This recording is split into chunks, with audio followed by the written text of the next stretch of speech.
धीर्धैनम्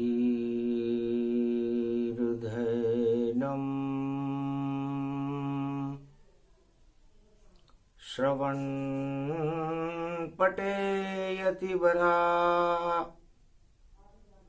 महावाक्य जनार्दन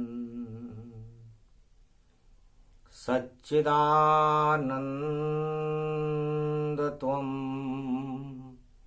शरणं व्रजेश यादवेन्द्रं दयादाता पुंडरीक्षा क्षीरसागरशयनं कमलनयनं नमस्तुते नमामि श्रीहरि। धैर्य से जिसको धारण किया जाता है, कर्णपटुओं से जिनका पान किया जाता है, ऐसे सच्चिदानंद भगवान श्री यादवेंद्र सरकार को मैं नित्य ही चिंतन करता हूँ, नमन करता हूँ। जिनको नमन करने से मंगल आदि मंगल तो हो ही जाते हैं, साथ ही में बहुत बड़ा बल मिलता है मनुष्यों को। धर्म के बल हैं राम जी, अधर्म रावण समान। मल के मास में बोल रहे हैं मार्कंड्य भगवान।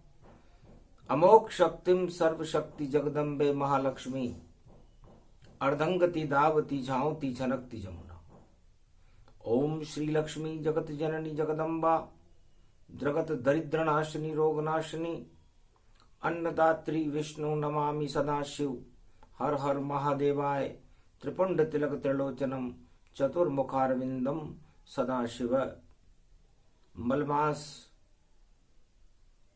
कलयुग में है। मलमास हर आत्मा में है। मलमास संपूर्ण त्रिलोक में है। मलमास सर्वत्र व्याप्त है। धर्म और अधर्म के मध्य में भगवान मार्कंडेय फरमाते हैं कि जो वस्तुएं, जो इच्छाएं फंस जाती हैं, उसे मल कहते हैं। और मांस हमारे शरीर को चलाने के लिए उस वस्तु का नाम है जो हमें जीवित रखता है। तो मलमास का मतलब है, यदि आप अपने शरीर में मल भर लोगे तो आपका हास हो जाएगा और आपका मांस स्वयं समाप्त हो जाएगा। तुलसीदास लिखे चौपाई और मल की कथा मधुर सुनाई। अधर्म ही मलमास है, अधर्म रावण समान। और अधर्म को हटाने धरती पर आते राम भगवान। तो भगवान तुलसीदास रामचरितमानस में फरमाते हैं कि धर्म राम जी हैं और अधर्म रावण है। और इस अधर्म रूपी रावण को हटाने के लिए, इस मल को हटाने के लिए राम जी मखमल बनकर आते हैं। अधर्म से धन होत है 2, 5 और 7, तुलसी 12 वर्ष में जड़ा मूल से जात। अद्भुत लिखी रामचरित चौपाई, बार बार तुलसी ने गाई। कलयुग में मानस ये आई, और सारे जगत को बात बताई। तुलसीदास जी ने सारे संसार को कलयुग में रामचरितमानस में ये बात अच्छी तरह समझा दी थी कि मल क्या है और कमल क्या है। कमल, कमलासन पर लक्ष्मी विराजमान रहती है और इस लक्ष्मी के पति नारायण है, और नारायण मल को हटाने के लिए चारों युगों में अवतार लेकर के आते हैं। इसलिए तुलसीदास जी ने ये चौपाई लिखी कि अधर्म से धन होत है 2, 5 और 7, तुलसी 12 वर्ष में जड़ा मूल से जात। अब धन 2 तरह से होता है। धर्म का धन तो मां लक्ष्मी और नारायण है, राम जी हैं और सीता है, और अधर्म का धन लंकापति रावण है, 1.25 लाख नाती हैं, और कलयुग में छल छिद्र और कपट और भ्रष्टाचार से जो धन प्राप्त किया जाता है वह सब अधर्म में आता है। और वह किस किस को नष्ट करता है, कलयुग में मलमास में ये बताना मार्कंडे का भी धर्म है। क्योंकि जिन जानत जिन देत जनाई, जो जाने मुझ सम हो जाई।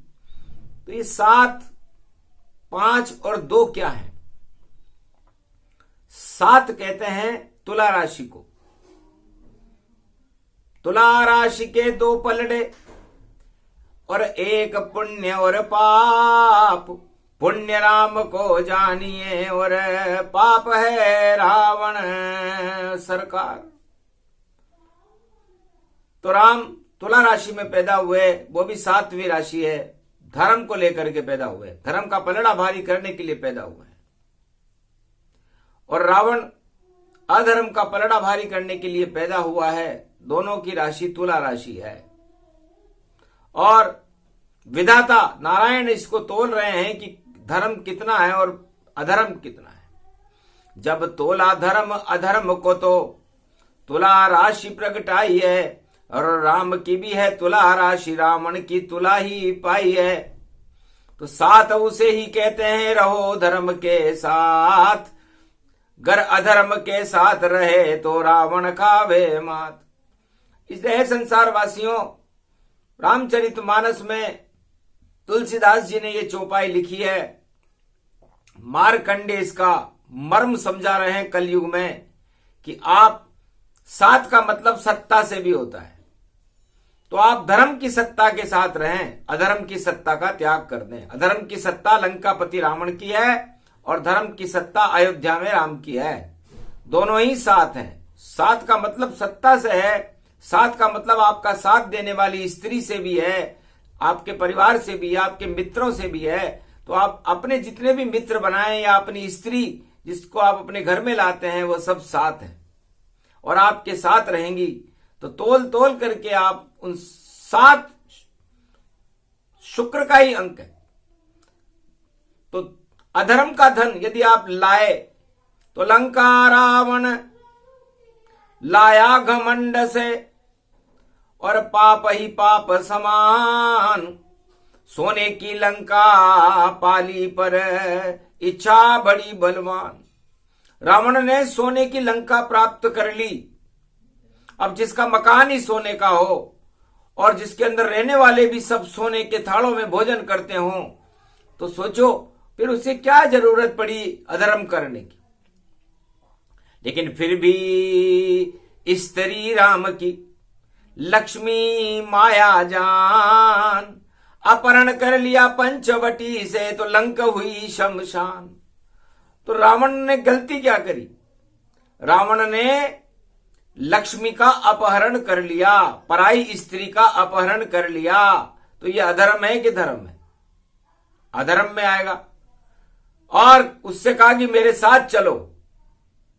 तो 7 शुक्र का अंक होता है। तो यह बात उसे अपनी पत्नी से कहनी चाहिए थी, मंदोदरी से कहनी चाहिए थी, लेकिन मानी नहीं मंदोदरी की। देखो एक भी बात विभीषण ने समझाया तो उसके पड़ गई लात। तो अधर्म का व्यक्ति अधर्म की सत्ता को यदि कोई समझाने के लिए जाए तो वो मानती नहीं है, लात मारकर उसको भगा देती है। अंततः मारी लात विभीषण जब ही आयुहीन भय सब तब ही, पूरी लंका ही आयुहीन हो गई। तो अधर्म का धन अशोक वाटिका में ले जाने से लंका शमशान हो गई है। अधर्म का धन रिश्वत को कहते हैं, भ्रष्टाचार को कहते हैं, काली कमाई को कहते हैं, तो वह नष्ट होती है। भगवान शिव की कृपा से लाई गई नगरी सारे पुण्य पाप में बदल गए और लंका काली हो गई और लंका शमशान तुल्य हो गई। लेकिन जिस स्त्री का अपहरण किया था लंका में केवल 2 ही भवन थे जो काले नहीं हुए। एक अशोक वाटिका काली नहीं हुई क्योंकि वहां पर लक्ष्मी निर्मल जन मन सो मोहि पावा, मोहि छल छिद्र कपट नहीं भावा। राम जी का ध्यान कर रही है, इसलिए लंका में एक ऐसी जगह है जिसे अशोक वाटिका कहते हैं, वो सबसे सुंदर है। वहां पर राम के चरित्रावली को सीता जी सुना रही है। तो लक्ष्मी का स्थान अशोक वाटिका होती है और अशोक क्षीर सागर में होता है जहां पर कोई शोक नहीं होता। लेकिन लंका में भी अशोक शोक रहित कर दी उसने लंका, जहां पर माया चली गई, अग्नि रूप बनकर गई थी। और एक भवन विभीषण का लंका में देखो जलवान नहीं पाया, था राम नाम भीतों पर अंकित, तुलसी का पौधा अंदर था। ऐसा भक्त भविक्षण देखो उस लंका के अंदर था। तो लंका में राम ही सत्य था। तो 2 भवन सत्य थे, एक अशोक वाटिका और एक विभीषण का मकान। लंका जलने पर नहीं जला, बाकी पूरी लंका जल गई। तो अधर्म का धन है संसारवासियों, है चक्रवर्ती सम्राटों, है राजाओं, आपको है अधिकारियों, है प्रजाजनों, यदि आप कहीं से भी कोई अधर्म का धन कमाते हैं तो आपकी हालत लंकापति रावण के जैसी हो जाएगी और आपका पूरा परिवार जल जाएगा। आपके पुण्य भी जल जाएंगे और आपके पाप आपको भस्म कर देंगे। इसलिए तुलसीदास जी ने ये चौपाई लिखी है। शुक्रवार का दिन है, मलमास चल रहा है और 16 तारीख है, उसका अंक भी 7 ही होता है। तो शुक्राचार्य, शुक्र बोलने में ही कितना टेढ़ा है ये शब्द। मतलब सु का मतलब यदि शुभ काम करोगे तब तो तुम्हारे अंदर शुभता रहेगी, और अशुभता होते क्र, केतु काट दे अशुभता और अशुभता नष्ट हो जावेगी। ये शुक्र देवता फरमाते और मेरी जैसी हो जावेगी। तो मेरी एक ही आंख है और आंख कोई ना है, और मैं तो शंकर का शिष्य हूं, मैं देखूं गुरु को होता है। तो शुक्राचार्य ने कहा मेरे पास सब कुछ है, मृत संजीवनी बूटी भी है, मैं मरे हुए को ही जिंदा कर दूं। मैं चाहता तो मेरी आंख को ठीक कर लेता, लेकिन मैंने कहा वो आंख बेकार है। हे दानवों तुम मुझको देखो, इस आंख में माया रहती है, उस आंख को बंद करके रखो। तो गुरु ने सारे दानवों को बता दिया एक ज्ञान, केवल अपनी आंख से देखते रहो भगवान। मैं अपने गुरु महादेव को देखता रहता हूं, इसलिए मैं शुक्र हूं, फिर मेरे पास किसी चीज की कमी नहीं रहती। और मैंने दूसरी आंख को बंद कर लिया। भगवान विष्णु की मुझ पर कृपा हुई, जो उन्होंने राजा बलि के दान में जब मैंने बाधा पहुंचाई तो मेरी एक आंख को बंद कर दिया कि बंद करो शुक्राचार्य अपना एक नयन, और इसमें हमेशा ही बंद रखना ये माया रूप भवन। इसलिए तुम माया देखते हो, माया पतियों को देखते हो, सारे दानव मायापति हैं, इसलिए देखना बंद कर दो। केवल एक आंख से भगवान को देखो तो आप शुक्राचार्य देव दानवा गुरु बने रहोगे। और यदि आपने माया को देखना शुरू कर दिया तो भगवान दिखना बंद हो जाएंगे, आपके गुरु शंकर नहीं दिखेंगे, तो आपकी सत्ता चली जाएगी। तब से मैं इस सत्य को समझ गया और मैंने अपनी एक आंख को मृत संजीवनी बूटी से ठीक नहीं किया। वरना लोग प्रश्न कर सकते हैं कि मृत संजीवनी के मालिक शुक्राचार्य होते हुए भी उन्होंने अपनी आंख को ठीक क्यों नहीं किया, उसमें ज्योति क्यों नहीं डाली। इसलिए नहीं डाली कि माया को देखना विष्टा को देखने के समान होता है। इसलिए मुझे निष्ठा रखनी चाहिए ईश्वर में और विष्टा रखनी चाहिए बंद। तो एक आंख मायापति और शुक्र ने कर ली बंद, इस कारण चारों युग में और देखो अति प्रसन्न। शुक्राचार्य बड़े प्रसन्न है कि मैं तो अपने एक अयन से निष्ठापति मेरे गुरु शिव को देखता हूं और माया को मैं विष्टा समझता हूं।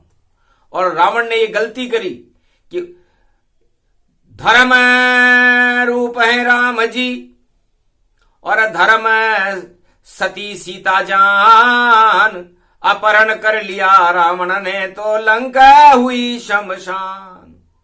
तो अधर्म से धन होता है 2, 5 और 7, तुलसी 12 वर्ष में जड़ा मूल से जात।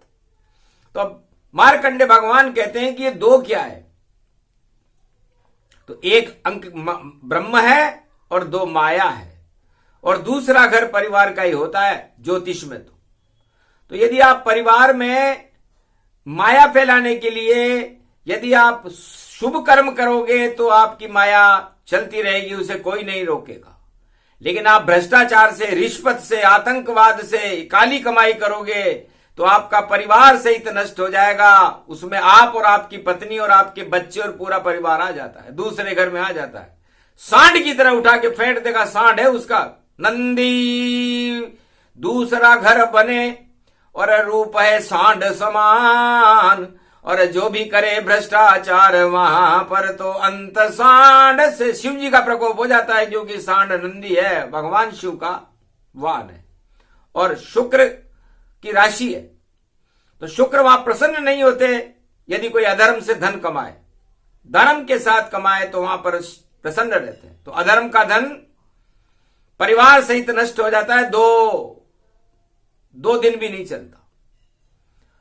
और 5 ज्योतिष का अंक है, अंक है सूर्य समान, इसे ज्ञान कहते हैं भैया, इसमें ही संतान। तो ज्ञान और संतान दोनों ही नष्ट हो जाएगी यदि आपने सरकार, 5 सरकार को कहते हैं, सरकार में भ्रष्टाचार किया। हे राजाओं, भारत के राजाओं, सतर्क रहो, सावधान रहो, वाणी आपको गूढ़ गंभीर बात बता रही है।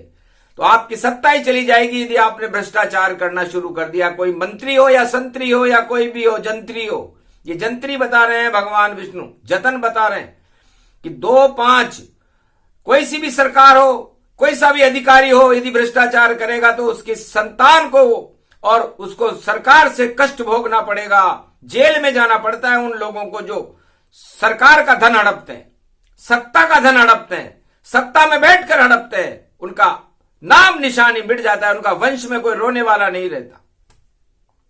तो अधर्म से धन होता है 2, 5 और 7। अब 7 कौन है? आपकी स्त्री और आपका परिवार, आपका मित्र। तो 7 का अंक भी तुला राशि का शुक्र का ही होता है और 5 शुक्र का दुश्मन है सूर्य। इसलिए सरकार में बैठो तो धन से, भ्रष्टाचार से दूर रहो। और यदि आप धन कमाओ तो प्रजा के कल्याण के लिए उसे खर्च करो तो आपका कल्याण होगा, वरना सूर्य और शुक्र में मित्रता नहीं है। इसलिए फिर आपको सरकार का दंड सहन करना पड़ेगा, ईश्वर का दंड सहन करना पड़ेगा, क्योंकि सूर्य वंश में राम जी आपको दंड देंगे। रावण को दंड देने राम जी इसीलिए आए थे कि उन्होंने उनकी स्त्री का ही अपहरण कर लिया, वरना रावण से उनकी कोई दुश्मनी नहीं थी।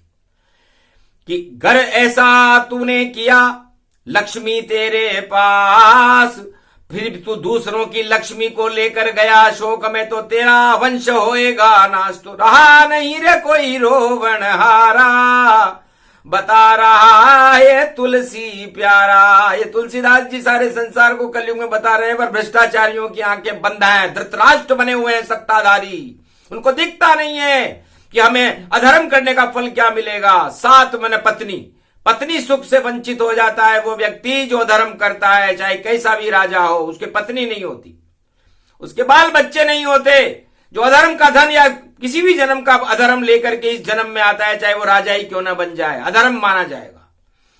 तो अधर्म से धन होता है 2, 5 और 7, तुलसी 12 वर्ष में जड़ा मूल से जात। इसलिए 2, 5 और 7 इस ज्योतिष की अनुसार इस कुंडली के अंदर दूसरा घर, 5वां घर और 7वें घर को अधर्म का धन नष्ट कर देता है। तो इसी में परिवार, इसी में ज्ञान, इसी में शिक्षा और इसी में पत्नी आ जाती है। सारी सत्ताएं चली जाती हैं जो अधर्म करती हैं, चाहे वो किसी की भी सत्ता हो, चाहे वो हिरण्याकश्यप की हो, चाहे वो कौरवों की हो, चाहे वो रावण की हो, चाहे वो कंस की हो, जरासंध की हो, बाणासुर की हो, किसी भी राष्ट्राध्यक्ष की हो, उसकी बुद्धि को खराब कर देता है अधर्म का धन। इसलिए अधर्म के धर्म से दूर रहो। मलमास उसे ही मानो तुम और धर्म नहीं पहचानो तुम। गर काली कमाई करोगे तो सब कुछ नष्ट ही मानो तुम। तो सब कुछ नष्ट हो जाएगा, हो जाए रूप स्वरूप। उसे कैंसर कहते हैं और बिगड़ जाएगा रूप। इसे कैंसर कहते हैं। काली कमाई कैंसर के समान है। जैसे कैंसर बढ़ता है और वो फिर घटता नहीं है, वैसे काली कमाई भी बढ़ती है फिर घटती नहीं है, और फिर जब घटती है तो जिंदगी को लेकर समाप्त हो जाती है। उस कैंसर से वाले से पूछो कि उसकी जिंदगी को समाप्त किसने किया। किसी भी जन्म का काला कर्म और पाप साथ में लाया है, अधर्म का है देखो ये घड़ा, इस कारण कैंसर पाया है। तो जिसके कैंसर होता है उसे समझ लेना चाहिए कि किसी भी जन्म का पाप और अधर्म की कमाई में लेकर के आया हूं, इस कारण यह स्थिति मेरी हो गई है और अब मुझे मरना पड़ रहा है। क्योंकि वह अधर्म की कमाई उसके कोशिकाएं बनकर बढ़ना शुरू कर देती है। अब उस जिस अंग में बढ़ती है समझ लेना चाहिए उसने उस अंग के संबंध में पैसा कमाया था।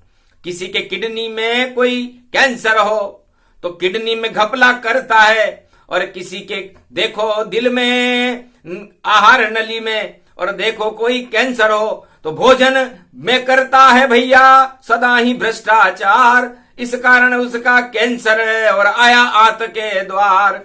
और मस्तिष्क में जिसके हो कैंसर तो भ्रष्टाचार गति जान। 24 घंटे अपने मस्तिष्क से करे शैतानी मान। शैतानी दिमाग से भ्रष्टाचार से पैसा कमाता है, उसके मस्तिष्क में कैंसर होता है। इसलिए मलमास में कलयुग में ज्यादा भ्रष्टाचार है और लोग खुश हो रहे हैं उस भ्रष्टाचार के धन को लेकर के। और बड़ी बड़ी सत्ताएं, कौरव जैसी सत्ताएं हाहाकार और अट्टहास कर रही है कि हमारे समान कोई धनेपति नहीं है, हम जो चाहें कर लेंगे। अरे भैया फिर रावण क्यों बचा न पाया लंक। लक्ष्मी बैठी लंक में और फिर भी लग गया डंक। जब लक्ष्मी जो क्षीर सागर में बैठती है, भगवान विष्णु की अर्धांगिनी सीता अशोक वाटिका में बैठी हुई थी, फिर रावण उस शक्ति को प्राप्त करके भी अपनी लंका को नहीं बचा सका। क्यों? क्योंकि कुदृष्टि से लाया था अधर्म रूप समान। गर इच्छा से लाता तो कृपा करे भगवान। इससे तो अच्छा था कि रावण राम और सीता की शरण में चला जाता अयोध्या में और कहता महाराज मेरे भवन में आप दोनों आमंत्रित हैं, मेरा गौरव मानूंगा कि उसने की लंका में आप 5 दिन भी मेहमान बनकर रहेंगे।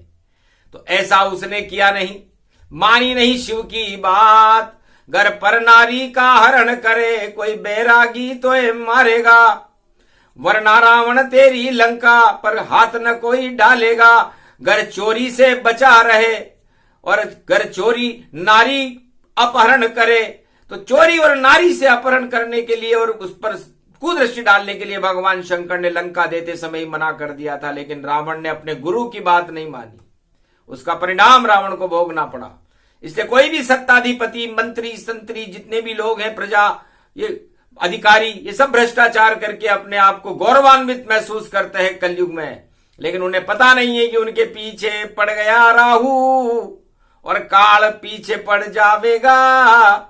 और जो कमा लिया भ्रष्टाचार से तुमने एक दिन सभी नष्ट हो जावेगा। इसे ही तो मलमास कहे। मल को त्यागो ताय तब जाकर के मिलेंगे राघवेंद्र रघुराय। तब राम जी मिलते। इसलिए धन स्थिर नहीं है, चलायमान है। और ये अशोक वाटिका में सीता जी ने किसको दिया? एक ब्रह्मचारी को दिया जिसका कोई परिवार नहीं था, हनुमान जी को। और हनुमान जी हवा है, पवन है, तो जानबूझ कर दे दिया सीता जी ने दान। अष्ट सिद्धि नवनिधि अरे अब तुम ले हो हनुमान। अरे हनुमान, ये अष्ट सिद्धि और नवनिधि जो मेरी शक्ति है, मैं लक्ष्मी हूं, खारे पानी से निकलती हूं और मीठे पानी में नारायण के पास बैठकर शांति महसूस करती हूं। लेकिन फिर भी मेरे पास धन का घमंड रहता है, इसलिए घमंड में तुम्हें देती हूं क्योंकि तुम अतुलित बल हो और तुम पवन हो। तो इसको चारों युगों में चलाते रहना, हर घर में पहुंचनी चाहिए लक्ष्मी आपकी कृपा से। तो जिसको भी लक्ष्मी चाहिए, जिसको भी धन चाहिए, जिसको भी धर्म से ईश्वर की कृपा चाहिए, वो हनुमान जी की आराधना करे तो घर बैठे लक्ष्मी मिले, घर बैठे मिले राम, घर बैठे सब कुछ मिले, ऐसे हैं हनुमान। इस कारण हनुमान जी को अष्ट सिद्धि और नवनिधि सीता जी ने दी थी, अन्यथा देवताओं की कमी नहीं थी। किसी को भी दे सकती थी, ब्रह्मा विष्णु महेश को भी दे सकती थी, लेकिन नहीं दी। वो जानती थी कि इस लड़के के न परिवार है न कोई है, ये इसका उपयोग ही नहीं करेगा, ये दूसरों के कल्याण के लिए करेगा। इसे जो दूसरों का कल्याण करता है, अधर्म का धन अपने ग्रहण नहीं करता, उसी का भगवान कल्याण करते हैं, बाकी का तो नाश करते हैं। तो रावण नष्ट हो गया लंका में, अधर्म से धन लाया था, और रामचरितमानस में ये ज्ञान तुलसीदास बताया था। पर इतने अधिकारी भारत में और इतने राजा जान, पर किसी ने भी नहीं दिया रामायण की इस चौपाई पर ध्यान। चारों युग गुजर गए पर किसी भी राजा ने, किसी प्रजा ने और किसी अधिकारी ने इस चौपाई पर ध्यान नहीं दिया कि अधर्म का धन उस देश की शक्ति को तो खत्म करता ही है, परिवार वंश और सत्ताओं को भी खत्म कर देता है और मल फैला देता है। विष्टा समान है अधर्म, पर धन पत्थर मानिए, पर त्रिय मात समान, इतने पर हरि ना मिले तो तुलसीदास जमान। इसलिए पराय धन को और पराय स्त्री को प्रणाम करना चाहिए, अधर्म है वो यदि आप उस पर अपनी दृष्टि डालोगे। इसलिए आज से ही इस वाणी को सुनने के बाद सभी भारतवासियों को जो सवा अरब हैं, चाहे वो राजा हो या प्रजा हो या अधिकारी हो या धनवान हो या कोई भी हो, गरीब हो या अमीर हो, उनको अधर्म के धन से दूर रहना चाहिए, वरना 2, 5 और 7 12 वर्ष से ज्यादा नहीं चलता। और 12 वर्ष राम जी के वनवास पूरे होते ही, 14 वर्ष का वनवास पूरा होते ही रावण मारा गया था। इसलिए वो अधर्म का रावण अपने आप मर जाता है 12 वर्ष में। हर उस भ्रष्टाचार करने वाले व्यक्ति से पूछो कि तेरी हालत 12 वर्ष में क्या हो गई। ये संपूर्ण जगत पर यह नियम प्रकृति का लागू है और इससे कोई भी राजा, प्रजा और धनवान बच नहीं सकता। जब बच नहीं सकते तो क्यों इकट्ठा कर रहे हो? इसलिए इस चौपाई को गांठ बांध लो। कोई जब भी अधर्म का धन लेकर के आए तो ये चौपाई याद करो। अधर्म से धन होता है 2, 5 और 7, तुलसी 12 वर्ष में जड़ा मूल से जात, पर धन पत्थर मानिए, पर त्रिय मात समान, इतने पे हरि ना मिले तो तुलसीदास जमान। इसलिए आपको कोई पाठ पूजा मंत्र दान तीर्थ करने की जरूरत नहीं है।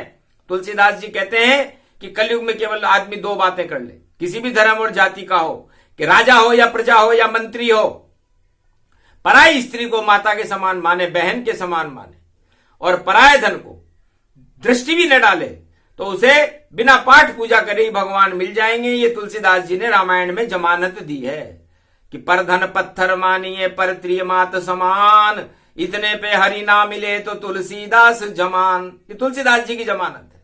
अब आप बेकारी भ्रष्टाचार में फंस रहे हो, अपने आप को सौभाग्यशाली मान रहे हो। ये भ्रष्टाचार, जो भ्रष्ट आचार, इसके ऊपर जब फफूंद फैलती है तो उस फफूंद को कोई नहीं हटा सकता, क्योंकि अचार में जब फफूंद फैल जाए तो वो भ्रष्टाचार एक ऐसा आचार है, भ्रष्टाचार, जिस पर जब फफूंद फैलती है तो सत्ताओं की सत्ताओं को ही खा जाती है। फिर उस फफूंद को, सड़ी फफूंद को कोई देखना पसंद नहीं करता। इसलिए आप अपने आप पर फफूंद नहीं, अपने आप पर सुगंध फैलाओ। राम नाम सुगंध अति जाना, कलयुग बोले मारकंड्य भगवाना, ये मलमास की कथा सुनाई, जो समझे वह ज्ञानी पाई, अज्ञानी समझे नहीं, यही ज्ञान की बात। जो नहीं समझे करे भ्रष्टाचार तो इस युग में खावे मात, इसी जन्म में मात खा जाएगा। इसलिए मात क्यों खाना चाहते हो? लात मारो ऐसे अधर्म के धन के। और मलमास के अंदर ये शिक्षा इसलिए दी जा रही है कि मल आप खुद अपने अंदर पैदा करते हो। कोई भगवान आता है कि आपको सिखाने की भ्रष्टाचार करो? रिश्वत करो, दूसरी स्त्रियों पर नजर डालो।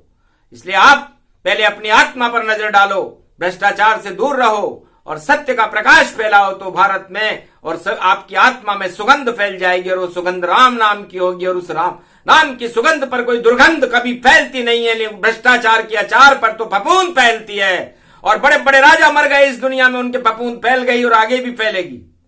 इसलिए इस फफूंद को फैलने से रोको, और अपना हृदय, अपनी आत्मा, अपना देह, ध्याता और ध्यान, अपना मन, 10 इंद्रियों को भगवान के चरणों में रख दो और अधर्म से बचो।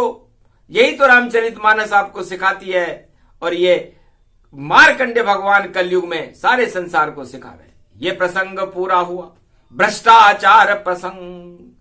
अधर्म से डरते रहो और बरसाओ राम के रंग। इसलिए अधर्म से डरो, धर्म की तरफ रहो, धर्म के साथ रहो, क्योंकि साथ हमें धर्म का निभाना है। राम जी के साथ है हम भ्रष्टाचार, आतंकवाद, हिंसा और उस सत्ता के साथ नहीं है जो धर्म करती हो, चाहे वो किसी की भी सत्ता हो।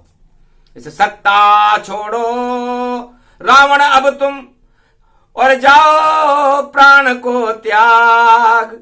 इस लंका में हनुमान ने लगा दी है आग। इसलिए हनुमान जी ने लंका में आग लगा दी कि अब तुम इस नगरी में रहने योग्य नहीं हो, बहुत भ्रष्टाचार कर लिया तुमने, त्रिलोकाधिपति नारायण की पत्नी का यह अपहरण कर लिया। इससे बड़ा भ्रष्टाचार और क्या होगा। सोने की लंका पर मारी गई तेरी बुद्धि रावण, और सब कुछ नष्ट हो गया तेरा प्राण पखेरू गगन को जावन। गगन को जाने जाओ, तुम्हारा यही उद्देश्य था जिसे पूरा हो गया। तुम्हारी नियति भी यही थी, परिणाम भी यही था। तो रावण ने अधर्म का अपहरण करके सीता का परिणाम प्राप्त कर लिया। यही परिणाम सारे संसार के सभी राजाओं और प्रजा और मंत्रियों पर और संसार के हर व्यक्ति पर लागू है। इसलिए अब इस 2, 5 और 7 को समझो। 5 और 2 7 और 7 14 होते हैं, और 14 वर्ष का वनवास राम जी काट के भारत में राम राज्य की स्थापना इसी योग में की थी, 2, 5 और 7। तो ये 2, 5 और 7, ये पूरा 7 और 5 12 होते हैं, और 7 और 2 9 होते हैं। तो 9वें महीने में ये पूरा व्याख्यान मल मास में आपको सुनाया, और 12 राशियों का सुनाया, और सूर्य और गुरु का मिलन सुनाया। तो सूर्य रूपी धर्म राम जी के साथ रहो, और अज्ञानता रूपी अधर्म और भ्रष्टाचार से दूर रहो। यह संदेश मार्कंडे भगवान कलयुग में समस्त भारत के लिए, भारत की प्रजा के लिए, भारत के राजाओं के लिए, और जितने भी बड़े अधिकारी हैं उनके लिए प्रसारित करती है कि आप अपने कर्तव्य पर चलते हुए अधर्म का नाश करें और धर्म की जय जयकार करें। तो भारत में राम राज्य की स्थापना वही राजा करता है जो अपनी सत्ता से इस बुराई को हटा देता है। वो राजा थे त्रेता में राम, द्वापर में कृष्ण, और कलयुग में होंगे कल की भगवान, और सतयुग में है सत्यनारायण। बोलो जय श्री राम। ये प्रसंग पूरा हुआ 2, 5 और 7।